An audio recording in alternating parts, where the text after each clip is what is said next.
Welcome back to the Fourth Way Podcast. In our last episode, we explored the importance of immutable truth and discussed what many think is a crazy, immoral assertion, that lying is always wrong. Always. Even if, as Kant said, there is a murderer at our door asking the whereabouts of our friend. While there are a number of reasons we could pull out of Kant's thesis in regard to respecting human dignity and autonomy, reason, notions like these, we highlighted two major arguments for truth, which are worth recapping here. First, Kant showed us that justifying a lie for any reason waxes the slippery slope that leads to social disharmony. If we don't uphold reason, if we can compromise on truth, then how can anyone ever trust that they're making rational decisions in any social context? There has to be some foundation of trust and assurance in any given social interaction. How could anyone have any faith whatsoever in the social contract if people can lie for any self-justified reason? Which we know they would readily do if we accepted lying as justifiable. Because everyone's definition of a justified lie will vary, and often self-servingly so.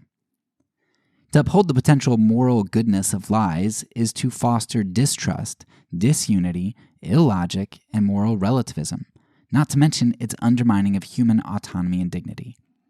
Yet Kant also recognized that there was great intuition about the goodness of telling a lie to the unjust murderer seeking to harm an innocent. We pointed out that Kant constantly caveated his thought experiment by recognizing that he was only offering up the truth to a murderer because he was assuming that a response had to be given, which is absolutely unrealistic. In the real world, silence is always an option. And there are also a couple other options, at least one other option besides silence, which I'll talk about in a future episode.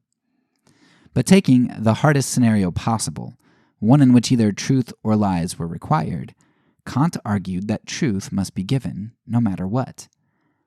In this, Kant differentiated between the action of the murderer and the action of the truth-teller. The truth is not in and of itself evil, it's just a fact of the universe. It's what one does with the truth that creates a problem.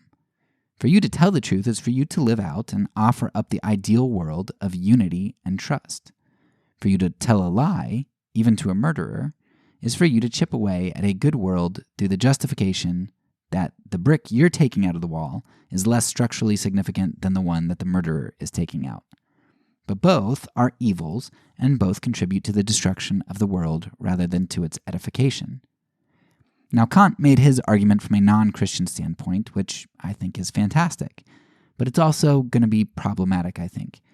In this episode, I'm going to build on Kant's case, and over the next few episodes, we'll be filling in some of the holes that I think exist for him as a secularist. First, for this episode, let's look at what I think is the backbone for Kant's case, and the backbone for the case that I'm going to make against lying today, and kind of build off of as we move forward.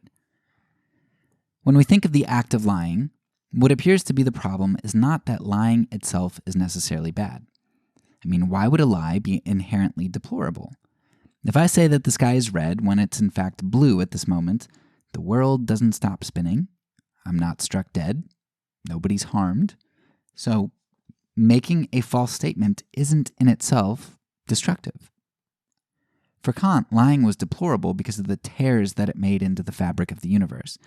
Tears into the meaning, autonomy, and rationality that Kant thought were objective and immutable values.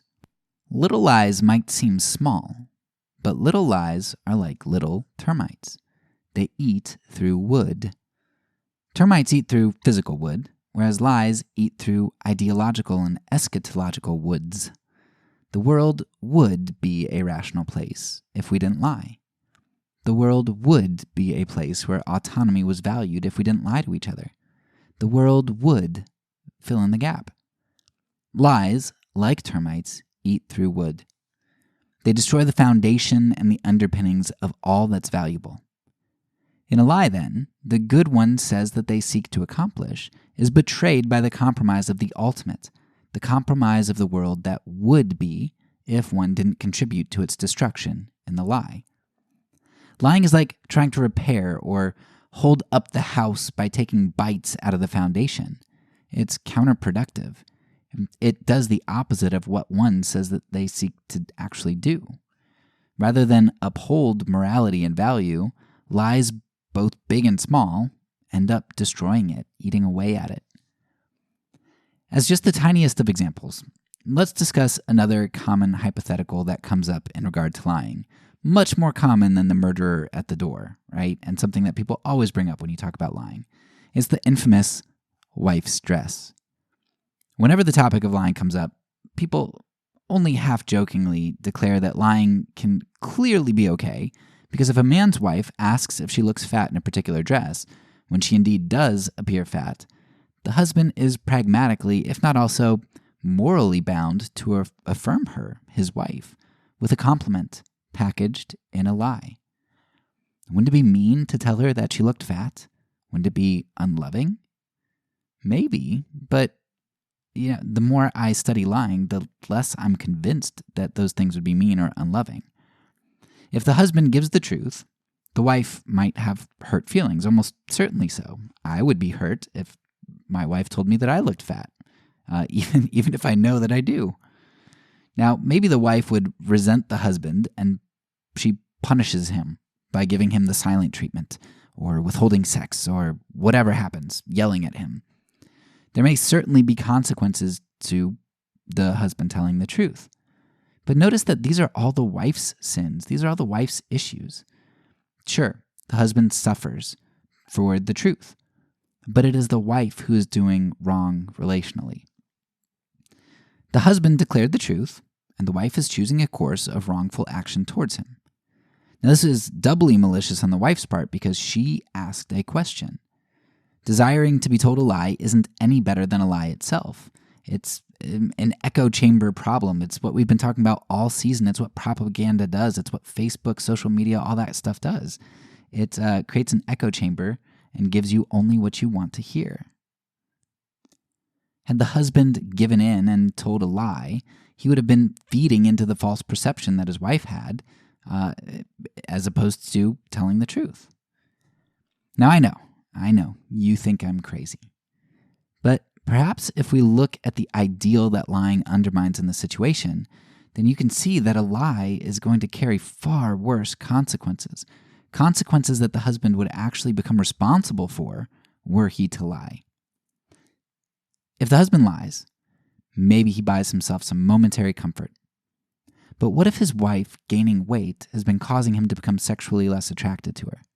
I've had conversations with a number of men throughout the years who have talked about, in private, their waning attraction for their wife. But they can't tell her. They don't feel like they can tell her that she's gaining weight. In avoiding the truth, a husband here is going to avoid a conversation that probably needs to be had. Now, he avoids facing the truth that his sexual attraction is waning, and he avoids working through that difficult truth. Working through that on his part and dealing with maybe faulty expectations of his wife, or maybe problematic definitions of what we consider beauty, or maybe legitimate health problems for his wife. And probably all of the above. He probably has faulty expectations for the way that his wife is supposed to look, faulty expectations for beauty because of propaganda and media as just one thing. But then also, there are probably health issues for his wife. It's probably all of these things wrapped up in it. But that conversation needs to be had. Stuffing all that stuff is going to lead, at best, to diminished sexual intimacy and frequency, and at worst, to maybe the husband seeking sexual fulfillment elsewhere and the dissolution of a marriage. If the wife is gaining weight, the husband's lie may end up endangering her health. If a lack of affirmation might actually be what the wife needs in order to recognize that her metabolism and body are changing, and she needs to change her lifestyle, then a lie is going to avoid confronting the wife with information that she needs to hear, though maybe she doesn't want to. Information that might spur her on to living a more healthy lifestyle, which might end up prolonging her life and her relationship with her husband. It might increase her comfort, might heighten her sex drive and their intimacy. Psychologically or sociologically, treating one's wife as if she can't handle certain true information, That's paternalistic, isn't it? While eating disorders and the likes are always something that we need to consider and we need to be gentle about, being told the truth in a loving relationship ought to be a positive relationship-building event. To treat a woman as though she's too frail to handle true information should be something anyone who values the dignity and equality of women, that should be a problem for those people who hold to that position. Women should be able to handle the truth, right? Yet a lie does all of these things. It patronizes them, and it fails to treat them as rational beings. Also, as Kant pointed out, to lie to one's wife about her appearance undermines her autonomy in that she then doesn't have all of the information she needs to make the best rational choice. Choices as simple as what dress to wear tonight to much more weighty choices like how to handle her health or how to work through her marital relationship and sexual attraction. If a wife doesn't know what her life partner thinks and she only has her self-deception to work with, then an honest second opinion on her appearance may be what's needed to make the most rational choice on her part. So a lie in this seemingly simple, benign, comedic scenario, it might provide a husband and wife with temporary comfort. But there are a whole host of relational and physical, short-term and long-term, small and significant consequences which result from a lie. Now, does that mean that the husband should have no tact if his wife asks him how she looks in a dress? Or should he just go around telling his wife every time he thinks she looks fat? No, probably not. The truth is best told in the context of a strong and safe relationship and in ways which seek edification. It's not in the purview of this episode to get into all of that.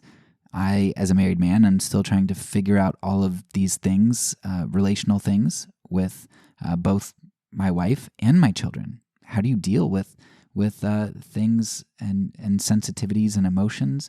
That's challenging. But please just know that it's a straw man if you're going to act like I'm telling you that husbands should just call out their wives for being fat at every chance that they get, or vice versa. So what is the point here? The point is that when we lie for some good we hold in our minds, in the case of the wife's dress, for example, the good of our wife's self-image or the comfort and ease of our relationship, at least short-term anyway, then when we do that, we actually end up only propping up fleeting and secondary things, momentary comfort and self-perception, while simultaneously undermining deep, meaningful relational structures like autonomy, physical well-being, relational intimacy, sexual fidelity, trust, and I'm sure a host of other things that I'm missing. A lie seems to work, which is why everyone always brings up the lying to a murderer at the door, a Nazi looking for a Jew, or a wife asking about her dress. Those are all situations where people are like, well, yeah, of course you lie.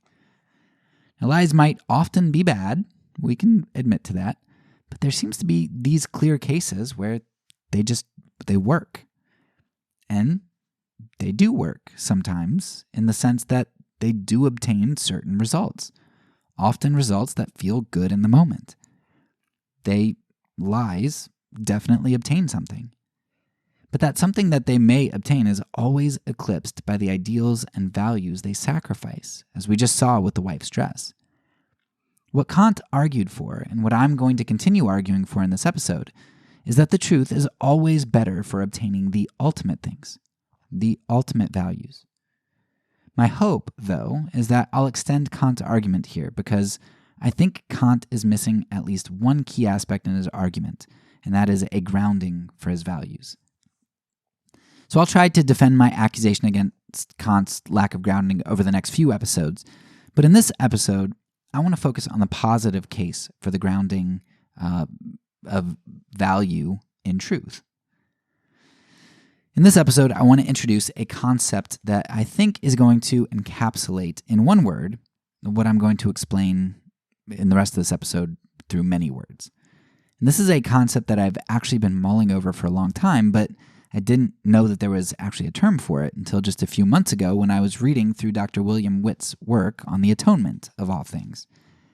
In that work, Witt brought up a term, and I'm probably going to say it wrong because I've only ever seen it written, and I haven't actually heard it other than like there are a million different websites that try to pronounce things for you, but none of them could agree on it either. So anyway, the pronunciation I'm going with here is Eudaimonism.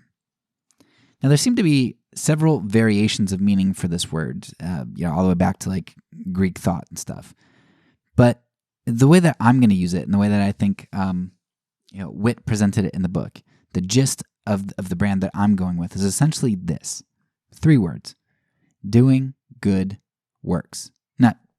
Not doing good works, doing good works, like functionally.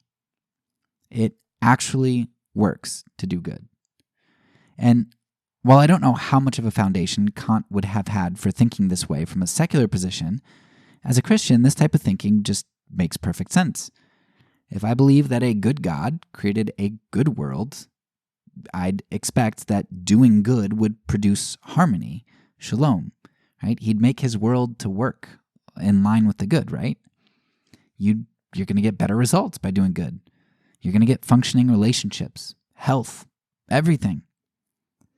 Of course, Christians believe we now live in a fallen world, so telling the truth to a murderer at your door looking for your friend, or to your wife, who may soon become a murderer at your door looking for you if you tell the truth, it's the truth, might not always work out well in this fallen world. But truth is not only an integral component of God's good world, it's going to be a functional one too. It produces better results. Now, before I move on, I have to caveat this brand of Eudaimonism from 2 other ideas that you might conflate with it: consequentialism and the prosperity gospel. Both of these eudaimonistic counterfeits are anathemas, and I hate them. They produce nothing but rotten fruit, yet they'd be easy to confuse with eudaimonism. First, the prosperity gospel is an idea that says if you follow God, then good blessings will come to you. If you send in $1,000 to the sleazy televangelist, God's going to bless you with a 7-fold bounty. That's not eudaimonism, that's karma. That is guaranteeing that God is going to give you something in return for your actions. Eudaimonism doesn't say that at all, right? Because in the prosperity gospel, me sending in money has nothing to do with me getting money back. Like, there's no causation, correlation mechanism. Like, it just doesn't make sense. So eudaimonism doesn't say that. Rather, what eudaimonism says is that the world functions in a particular way so that if you do something like say nice things to and love an enemy, that is going to foster better relationships and less violence than if you up the ante through harsh words and violent confrontation. Because of the way we emotional creatures, we humans, were created to be, interacting with a human in a loving manner is going to tend to produce better results in God's good world than if you use violence and harsh words. There's correlation, causation there, that like they work together. It's not like the sending in $1,000 and miraculously getting $7,000 back. Again, eudaimonism versus karma there. Now, the second notion that people conflate with eudaimonism is consequentialism.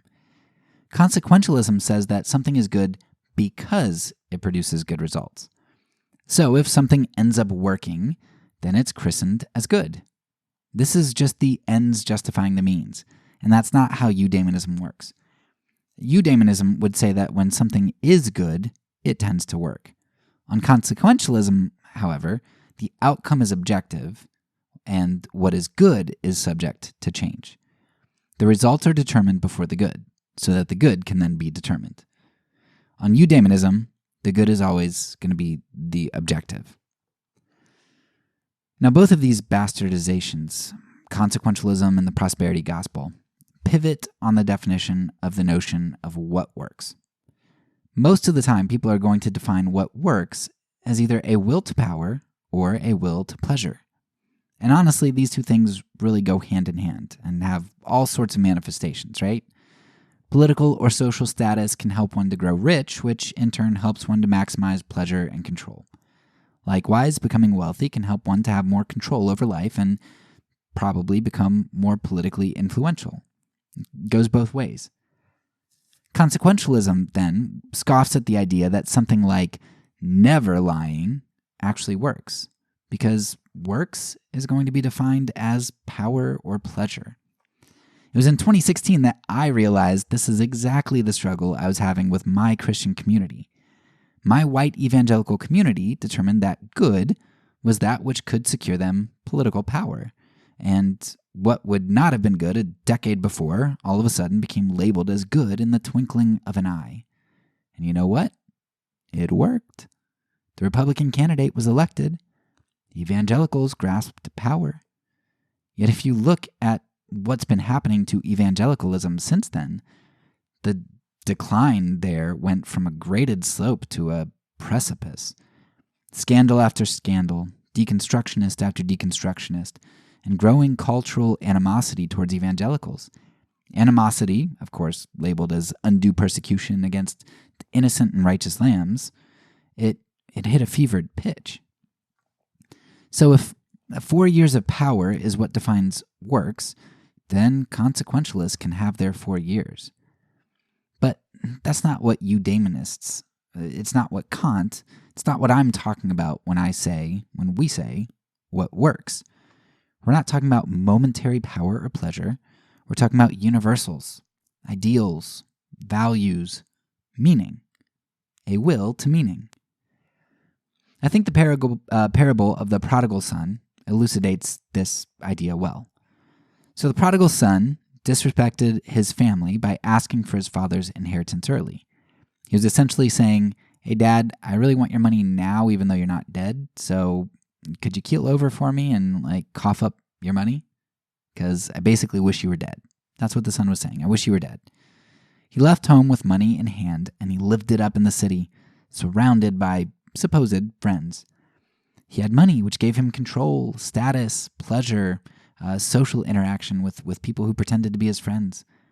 But when his money ran out, he ended up returning home, only to find that the father who had raised him, nurtured him, clothed him, and fed him was still there to do it all again, at the lowest point in the son's life, when he didn't deserve it.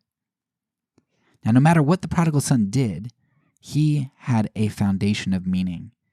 He had a family, or at least his dad, who would always love him and be there for him. The son explored the will to power and the will to pleasure, and it worked for a time, right? He found that his actions to obtain these things, they did work. They seemed to. But then he just as quickly found out that what seems to work to maximize power and pleasure is fleeting, and it's a will to meaning that is truly valuable. A will to meaning is the bedrock upon which true and lasting pleasure and control can be obtained. Another great place you can go to get a glimpse of this concept of a will to meaning is in Viktor Frankl's book entitled Man's Search for Meaning. It's a really beautiful book that gets inside the heads of some Nazi concentration camp survivors. One of Frankl's thoughts from the book reminded me of a crossroads that the prodigal son came to. Frankl wrote about how prisoners would sometimes obtain cigarettes as part of their rations, or for various work details that they had. Of course, cigarettes did one no good. What the prisoners really needed was food, because they were only given something like 10 ounces of bread a day and maybe some broth or something. Cigarettes then were for trading. You'd trade them to the guards or maybe to other inmates for food in order to survive. Frankl said that whenever they saw a man smoking a cigarette, they knew he had less than 48 hours to live. Why? Because he'd given up hope, just as the prodigal son had given up home, right? He gave up his will to meaning and had embraced the fleeting will to pleasure. For the concentration camp prisoner, that change in wills was deadly. But things didn't turn out quite so bleakly for the prodigal son, because he, at the crossroads, chose differently. Luke says that the prodigal son was, quote, longing to be fed with the pods that the pigs ate, end quote. Of course, that's disgusting, to eat the remains of a cob that the pigs had eaten off of and that had been slopped in the mud. That's disgusting. But for a Jew, it would have been infinitely more disgusting, considering that an unclean animal, a pig no less, had come in contact with this food. Yet the prodigal son, in his longing to satiate his senses with the basest food that could be imagined, recognized that his life held more meaning than to stoop to satisfy his longing with what would have only been a temporary reprieve. Instead of smoking the cigarette or eating the defiled cob, the son turned towards home and towards his good father. Now, all of this is really just a long way of saying that, while you might think Kant and I are crazy for the positions that we hold on lying, my bet is that if you do think that, you have a different and what I'd call a skewed definition of the idea of what works. You might think that you define what works as a will to meaning, but in reality, I think you define it as some amalgamation of power and pleasure in the positive, or in the negative sense, the avoidance of pain and discomfort for you or someone else. Telling the truth, doing what's good, it's not worth it because it's going to lead to some pain. Now, I'm sure you're chomping at the bit right now for me to try to make my case that never lying actually obtains greater meaning, because you don't think that the case can be made, especially when it comes to murderers at your door. And we'll get there, trust me. But before we do, I want to show you a parallel example that I think is going to help us when I try to show you how never lying obtains meaning. I want to look at the instance of martyrdom. And what, if anything, does martyrdom obtain? It doesn't work, right? It's pointless. It ends a life and prevents any more meaning from being created by the martyr. Yet it was an early church father, Tertullian, who declared that the blood of the martyrs is the seed of the church. It was Telemachus, a martyr, who supposedly brought an end to much of the gladiatorial contests in Rome through his martyrdom in the arena. How is it that martyrs can obtain with their one life the lives and well-being of multitudes for generations to come? The martyr may embrace a refusal to dehumanize their enemies. Maybe they refuse to deny reality. They might refuse to devalue their convictions. They display a bold confidence. There are any number of ways that a martyr, with their spiritual capital, redeems the lives of many.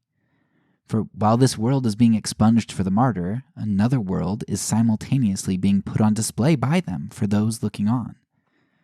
And here, right here, is that foundation of wood that we talked about at the beginning of the episode. Martyrs display what would be if everyone lived as they did. What the martyr believes works, what is valuable and what is meaningful, is made evident by their courage, their faithfulness, and integrity in facing even the most gruesome of ends. Their means of integrity displays their true and ultimate end, embedded in their very own ending. They put on display ultimate, immutable, and pure ideals through their living out of a will to meaning. How could someone with a will to pleasure or a will to power ever compete with eternal and incorruptible things like those put on display by a martyr? The aging and decrepit former philanderer and the weakened and impotent dictator may have had a few good decades, or so it seemed, but by the end of their lives, there's nothing left but rubble. They're pathetic. There's no eternal there. Unlike the martyr, it's the persecutor who displays that their system doesn't work, because the persecutor displays insecurity, hate, violence, dehumanization, and an extreme sensitivity to opposition. Ironically, in trying to erase the meaning of another, the persecutor displays their own meaninglessness and allows the martyr to put their values and meaning on full display. So if we're going to sit here and say that what works is defined as pleasure or power, we completely miss what actually plays out here in the vacuity and hopelessness of a persecutor's actions, or in the deep meaning of the martyr's actions. Okay, let's switch over to the concept of lying now, but keep that martyrdom example, that parallel, in the back of your head. Let's now consider Kant's murderer at the door. What does lying entail? Lying may work, but it also might not, as Kant himself shows. People often act as though lying is going to save your friend, while not lying won't. But that claim is just wholly unsubstantiated. The government says that torture works and people say that lying works, but I think lying and torture really run in the same vein. Right? Everybody thinks that they work when they really, if they're truthful, which I guess if you're a liar, you probably aren't. But if you're truthful about it, you're going to say, yeah, maybe it's 50-50, maybe. But lying it's not as effective as people think. So maybe lying works. Let's just assume that maybe it does. But it might not. But we know that lying dehumanizes a person. We know that. It reduces autonomy. We know that. It undermines the social contract. We know that. It embraces and displays a world that should not be. We definitely know that one. It justifies the known means by the hypothetical and wildly optimistic ends. I mean, that's the story of every election, at least in the United States. Every 4 years, all these promises of how this is the most important election ever. And that's exactly what it's doing. It's saying you can compromise on all of these values that this party is going to be against, for these one or two really big things that are important. All right, we need to do it. We're going to do all these wonderful things. We're going to get you this. And rarely, if ever, do they. And for a Christian, of course, there's even more reason not to lie. Lying contradicts the character of God himself, and the embracing of evil displays our lack of faith in God. It shows that we either believe that God is powerless to save us, or that God isn't deserving of our faithfulness no matter what. How pathetic must we look to Shadrach, Meshach, and Abednego, who were facing a fiery furnace and maintained integrity, and we face the truth and resist it. It's just not the way that the Bible portrays morality, right? As something that we compromise on. One of my favorite stories that kind of displays this sort of thing is kind of an aside, and we might talk about it in future episodes too, but Corrie ten Boom, she's got a famous book called The Hiding Place, and she wrote another book. I forget what it's called at this point, but I'll try to put it in the show notes. But I liked it way better than The Hiding Place. It was just fantastic. But anyway, Corrie ten Boom was with her family hiding some Jews, and some Nazis came in and were asking about them. And her sister, she was against lying ever. And the sister, I forget exactly what happened, but I think one of the sisters actually told the truth, they're hiding under that table. And when she did, the other sister, or she herself, I don't remember who, but just started cracking up, laughing. That's kind of how I react when my parents would get me in trouble. Even if I didn't do something, I'd start laughing, and it wasn't because I was being disrespectful. It's just there's something about being caught. I don't know. It makes you kind of cackle, or maybe I was meant to be an evil villain. I don't know. But anyway, the sister started cackling, and the Nazis were like, "You guys are just making fun of us, right?" They told the truth and then started laughing. And the Nazis were like, "You're just making fun of us. Yeah, you're going to tell us that they're under the table. Okay, we're out of here." And of course, the ten Booms got caught later, but they didn't get caught at that moment when they told the truth. They were able to get out of that by the grace of God. Now, does that happen every time? Almost certainly not, right? But our job is to maintain faithfulness and not to compromise, and God can save us in situations like that if he so chooses. So as you can see from this story, refusing to lie doesn't always entail its opposite, revealing the full truth in a serious fashion, right? You can also be comedic, and we'll also get into deception in future episodes too. Now, something like silence can preserve the good while putting on display a fidelity to human life. So that's another option. The point for now is that refusing to lie works, if by works we mean it creates and embraces a will to meaning. Integrity, no matter what, works in a eudaimonic fashion, in that it fosters a world that eschatologically will one day be, by providing, through our integrity, a foretaste of what would be if only we'd all refuse the evil for the good. People recognize the importance of integrity and lone voices elsewhere. I've seen this meme come up quite a lot. Be the matchstick that steps out of the line, and you end the fire from spreading. Or be that German citizen who speaks up to the Nazis when all your neighbors are silent. Right? When evil prevails, when good men do nothing. Be the one person with a camera and a voice when you're witnessing police brutality against someone else, even if it means harm for yourself or threats from the police. Those things might cost you, but if everyone just goes along and embraces evil, what would the world be? You be that one person who stands out and sets the example of what the world would be if everybody did what you did, if everybody had integrity. I mean, you don't get to pick and choose your morality, at least from a Christian standpoint. But that begs the question.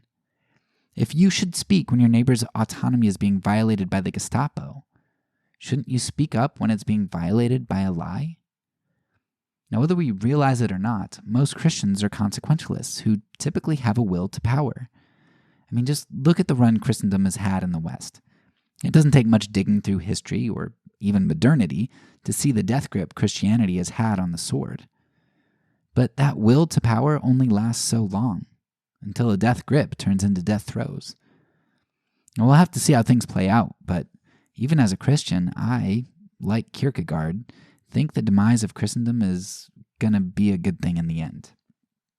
Christendom's will to power is so antithetical to the message of Jesus, I don't know that the world can pick out Christ from much of Western Christianity that embraces Christendom. For the sake of analogy, let's switch over to art and imagine that Christians, because they ought to have the clearest picture of the world as God intended it to be, let's just say that Christians are the best painters, for the sake of analogy. We're the best painters in the world. Imagine that these Christians, these painters, all of a sudden decided to quit painting. They got this bright idea that because they loved art so much, they were actually going to spend their time and resources not painting, but taking over society. But don't worry, the paintings wouldn't stop. These Christian painters were taking over society so that they could force everyone else, all the non-painters, to start painting. Painters love painting so much, they're going to make everyone paint. Even if that meant that the natural-born and professionally trained artists were no longer painting, but politicking. Even if they had to coerce and force painting on people. Even if the non-painters didn't want it or didn't have the skill set to do it. Even if they had to destroy priceless paintings so that there would be more incentive to produce new art. It would all be worth it so that everyone could paint. Can you imagine the resentfulness the world would have towards art and painting and painters? Can you imagine the low quality of art that would be produced in such a society? Now, I'm obviously not talking about Christians painting, real paintings here. I'm speaking of Christians painting with the brush of morality and eschatology. We Christians say that we believe in a good God who created a good, functioning world, so we should have the best vision of that world and the best vision by which to depict the ideal through the living out of our lives, through displaying that on the canvas of life. We shouldn't, as Christendom and the will to power have done, quit painting the ideal in an attempt to try to force everyone else to live out the ideal that we proclaim, even though we ourselves refuse to live it out because we're too busy politicking and having a will to power. We don't live out the ideal that we proclaim because we don't really think it works. And the only reason it wouldn't work is either because God doesn't exist as a creator, he doesn't exist as wise, or he doesn't exist as good. If a good, wise, and loving creator God exists, then Eudaimonism, a life always seeking the good, it works. Our job as Christians, then, is to faithfully represent the world that truly is. The world that would be if everyone could see the painting, if they could see reality clearly. I think this sort of sentiment is offered up in an early Christian document called the letter to, or the epistle to Diognetus. I want to quote it at length here because I think it's a beautiful summation of what I'm trying to convey.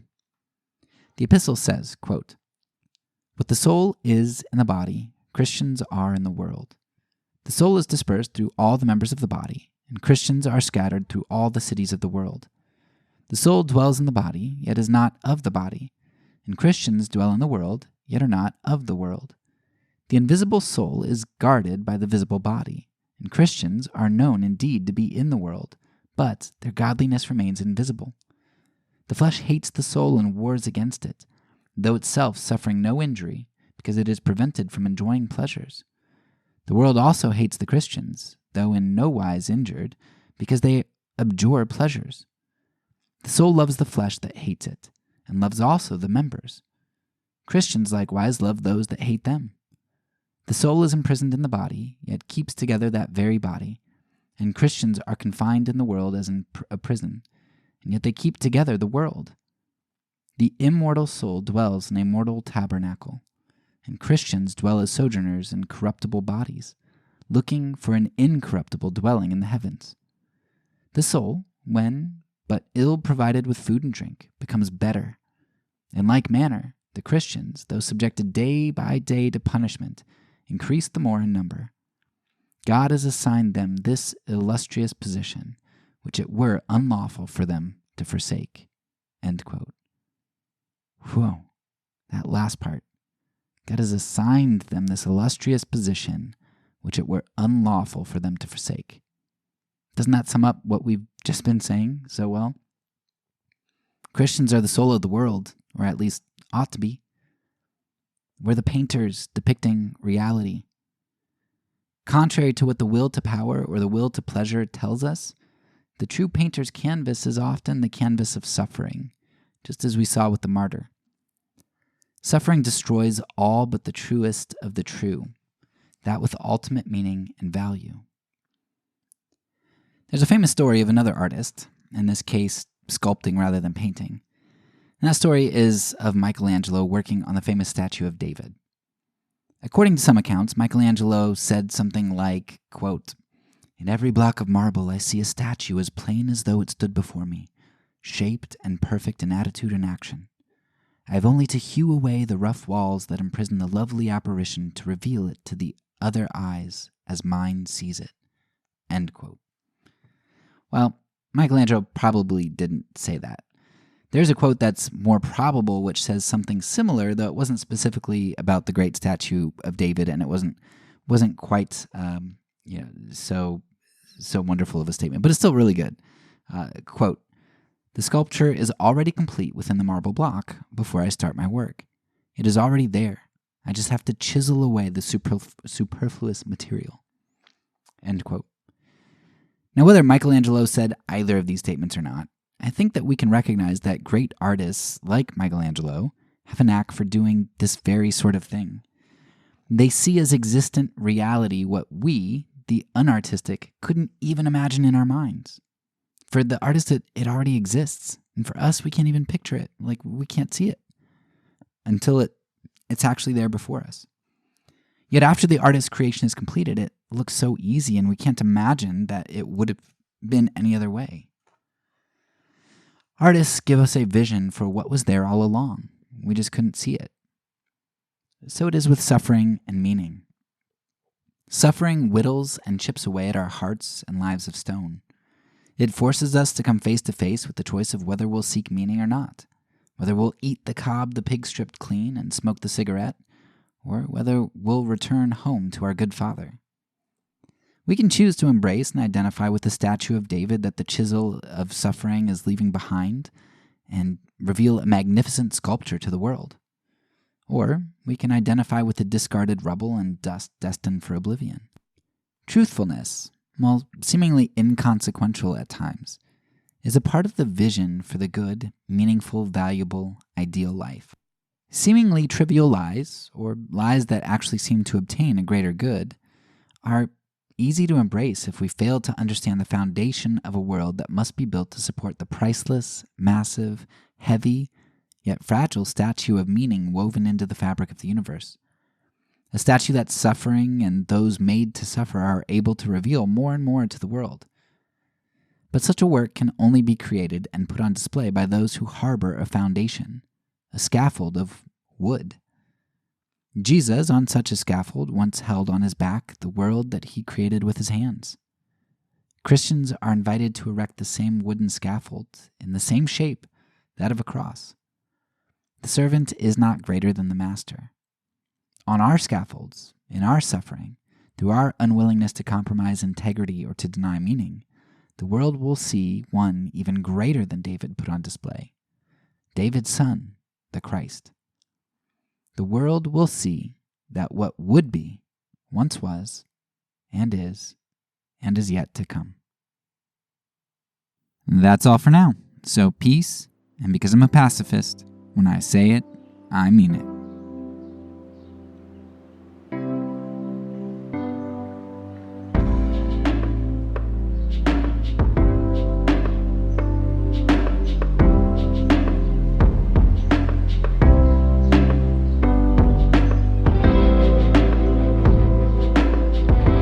This podcast is a part of the Kingdom Outpost Network.